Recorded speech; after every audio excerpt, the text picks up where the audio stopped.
আজকের ভিডিওটা স্পেসিফিক্যালি সেই সমস্ত মানুষগুলোর জন্য যারা no vote to BJP campaign করেছিলেন।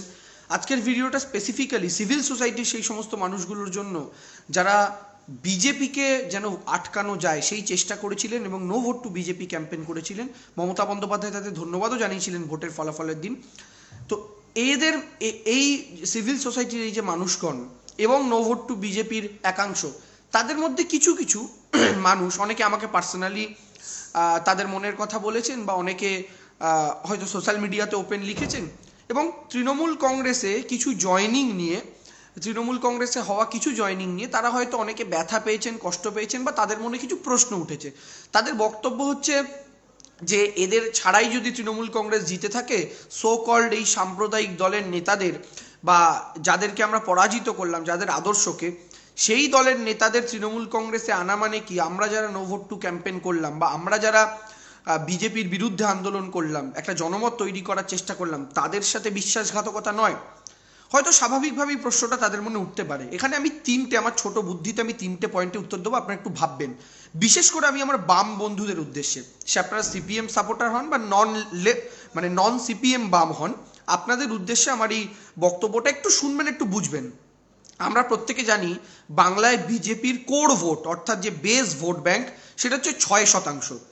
যখন কেন্দ্রে বিজেপি আসে বা কখনো হাওয়া ওঠে তখন এই 6%টা কখনো কখনো বেড়ে 16-17% পর্যন্ত যায়।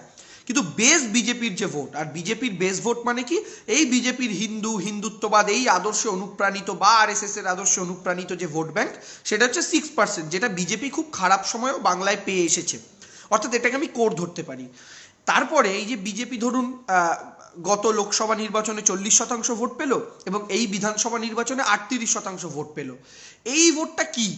এই ভোটটা কি বিজেপির আদর্শবাদী ভোট ব্যাংক? না, এই ভোটটা কিন্তু তৃণমূলকে হারানোর জন্য যে বিরোধী ভোটটা, যদিও ভাঙতে ভাঙতে সেই সংখ্যাটা আজকে অনেক ক্ষুদ্রতম জায়গায়, যেটা 45% ছিল এক সময় তৃণমূল বিরোধী ভোট বা এই 55% ছিল, সেটাই আজকে 40%-এর নিচে নেমে এসেছে।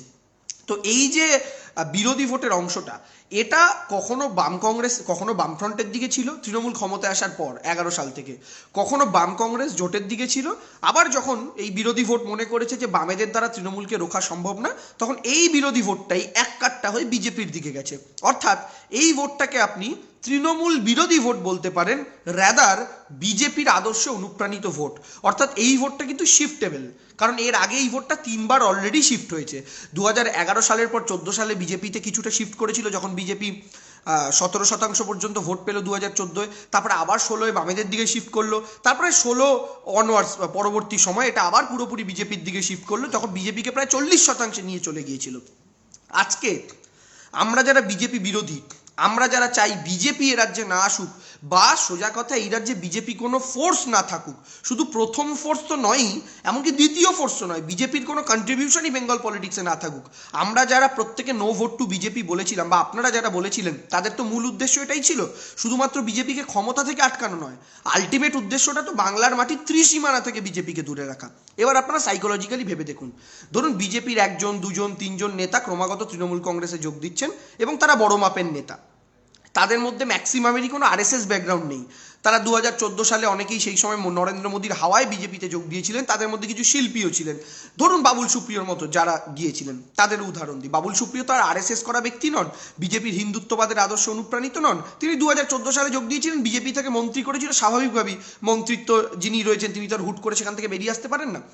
তো এবার আপনারা ভাবুন, যদি দেখা যায় ক্রমাগত এই বিজেপি দ্বিতীয় শক্তি আজকে হওয়ার পর, মানে বাংলায় পরাজিত হওয়ার পর, আজকে শুধুমাত্র বিরোধী দল হিসেবে থাকার পর ক্রমাগত বিজেপির বড় বড় নেতারা তৃণমূলে চলে আসছে, ক্রমাগত বিজেপি ভাঙছে, সেক্ষেত্রে যে মানুষগুলো তৃণমূলকে হারাতে পারে বলে বিজেপিকে ভোটটা দিয়েছিলেন, তাদের সাইকোলজিতে একটা কথা স্ট্রাইক করবে কি, ঠিক যে কারণে আমরা বামফ্রন্টের কাছ থেকে বা বাম কংগ্রেস জোটের কাছ থেকে সরে বিজেপিতে গিয়েছিলাম, তার কারণ আমাদের মনে হয়েছিল এই বাম কংগ্রেসের দ্বারা বিজেপিকে, তৃণমূলকে আটকানো সম্ভব নয়।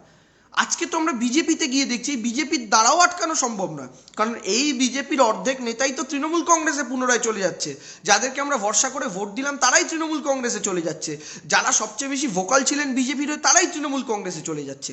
এবার এই যে তৃণমূল বিরোধী ভোটারদের যে সাইকিটা, যেটা 6% কোর ভোট নয়, যে ভোটটা শিফটেবল, কখনো বামে যায় বিজেপিতে যায়, যেটা এই মুহূর্তে বিজেপিতে রয়েছে, তারা যখন ক্রমাগত এই স্ট্রাইকটা সহ্য করবেন, এই যে সার্জিক্যাল স্ট্রাইক বিজেপির ঘরে ক্রমাগত বিজেপি ভাঙছে, তাদের সাইকিতে আবার কি মনে হবে যে না, এই বিজেপির দ্বারাও তৃণমূলকে সরানো সম্ভব নয়।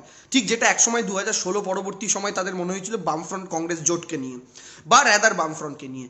তো আজকে বিজেপির ওপরে যদি সেই বিতৃষ্ণাটা আবার সেই তৃণমূল বিরোধী ভোটারদের এসে যায়, তখন তারা কিন্তু আবার তৃণমূলকে হারাতে পারে এমন নতুন ফোর্সের সন্ধান শুরু করবেন। It may be Left Front, it may be left Congress alliance, it may be সংযুক্ত মোর্চা, আর it may be anything else, তৃতীয় কোনো শক্তি। কিন্তু বিজেপির থেকে তারা আস্তে আস্তে সরে আসবেন। এবার আপনারা একটু বিবেচনা করুন তো, আমাদের কাছে প্রায়োরিটি কী? আমরা কি এরকম একটা দিন দেখতে চাই না? ধরুন 2026-এর বিধানসভা নির্বাচন হচ্ছে, যে বিধানসভা নির্বাচনে ভারতীয় জনতা পার্টি প্লেয়ার হিসাবে কন্টেস্টেই নেই। আমরা যারা নো ভোট টু বিজেপি করেছিলাম, বা মানে আপনারা যারা করেছিলেন, সেই সিভিল সোসাইটির মানুষদের কাছে আমি জিজ্ঞাসা করছি, বা সেই বাম সমর্থক বা বামপন্থী, মানে সিপিএম নয়, আমি বলছি সেই বামপন্থী মানসিকতার মানুষদের কাছে আমি জানতে চাইছি, আপনারা কি এই দৃশ্যটা দেখতে চান না যে আগামী 5 বছর পর বাংলায় যখন অ্যাসেম্বলি ইলেকশন হচ্ছে, তখন ভারতীয় জনতা পার্টি কোনো কন্টেস্টেন্টই নয়, কোনো প্রতিযোগী নয় বাংলার মাটিতে? সেই দৃশ্যটা যদি দেখতে চান, তাহলে আজকের ব্যাপারটাকে কিন্তু আপনাদের অ্যাকসেপ্ট করতে হবে।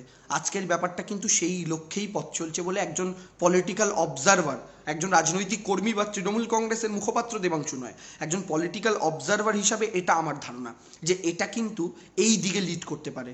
আবার ধরুন আজকে বিজেপি যে পরিস্থিতিতে আছে, আপনারা প্রত্যেকে জানেন এই রাজ্যে বামফ্রন্ট কংগ্রেসের যা পরিস্থিতি, আগামী 5 বছর কেন 10 বছরেও তারা সেই ফর্মিডেবল ফোর্স হবে না যেটা তৃণমূলের বিরুদ্ধে লড়তে পারে। অন্তত এখন তো তেমন কোনো সম্ভাবনাই নেই। তাহলে এই দল বদল বা দল ভাঙা বিজেপির, এটা যদি এই পরিস্থিতির দিকে লিড করতে পারে, যেখানে তৃণমূল বিরোধী ভোটাররা বিজেপিকে ছেড়ে দিয়ে অন্য কোনো ফোর্সের সন্ধান শুরু করলো যেটা তৃণমূলকে হারাতে পারে, এবং তার দরুন বিজেপি আবার সেই পপাত ধরণী দল এবং ব্যাক টু 6% যেটা তাদের কোর ভোট, বা না হলেও 10%-এ গিয়ে স্টিক করে গেল, এটা কি আমাদের জন্য আদর্শ চিত্র নয়? আমার মনে হয় এটাই আমাদের জন্য আদর্শ চিত্র। আর এই কারণেই এই ঘটনাগুলোর বিরোধিতা না করে আমার মনে হয় একটুখানি ব্যাপারটা আমরা যদি বুঝি, তাহলে বুঝতে পারবো আলটিমেটলি বাংলার ভবিষ্যতের জন্য এটা কত বড় মঙ্গলজনক একটা কাণ্ড বা ঘটনা হচ্ছে। তো এই প্রত্যেকের কাছে যারা নো ভোট টু বিজেপি করেছিলেন, আমি ব্যক্তিগতভাবে, আমার দল, প্রত্যেকে আমরা তাদের কাছে কৃতজ্ঞ। সেই সিভিল সোসাইটি, সেই বামপন্থী মানসিকতার মানুষরা, সেই লেফট লিবারেল সোসাইটি, তাদের প্রত্যেকের কাছে এই আবেদনটাই করব, দয়া করে বৃহত্তর স্বার্থে, দয়া করে বৃহত্তর চিত্রের কথা ভেবে আজকের ব্যাপারটা বা আজকের ঘটনাগুলোকে একটু বিশ্লেষণ করুন। আমি বুঝতে পারছি আপনাদের মনে কষ্ট, মনে ব্যথা, মনে যন্ত্রণার জায়গাটা, কিন্তু আরও একবার বলছি, একটু ফোঁড়া ফাটলে ব্যথা লাগে, কিন্তু ফোঁড়াটা ফাটার পর বোঝা যায় যে পুঁজটা যদি আমার শরীর থেকে না বেরোতো, তাহলে যন্ত্রণাটা আমাকে অনেক দিন বয়ে নিয়ে যেতে হতো।